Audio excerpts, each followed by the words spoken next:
Welcome and thank you for joining me. I'm Gerry Oginski, a New York medical malpractice and personal injury trial lawyer practicing law here in the state of New York.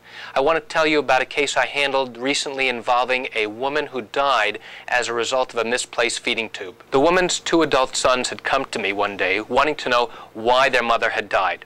In fact, the reason why she died is because a feeding tube that she was getting was misplaced and was never recognized that it had come out of place. The reason she was on a feeding tube was that she was involved in a house fire and suffered inhalation injuries to her lungs from the smoke. And she was on a ventilator that was helping her breathe, but she was conscious and aware of everything that was going on.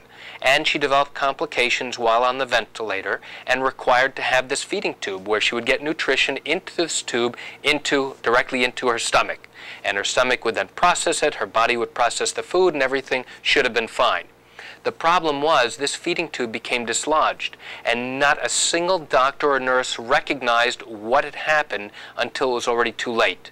In fact, that feeding tube had come out of place. The food was now going out into her abdominal cavity, into the rest of her body, and it was creating an infection, and nobody recognized it. And she died as a result of that displacement. So these children came to me wanting to know what happened. It was during the course of discovery, when I obtained the records for the family, I reviewed it and I had an expert review the records, that did we learn that the tube had actually been misplaced and the contents of the food were going where they should not have been. And that was why this particular incident happened and she died.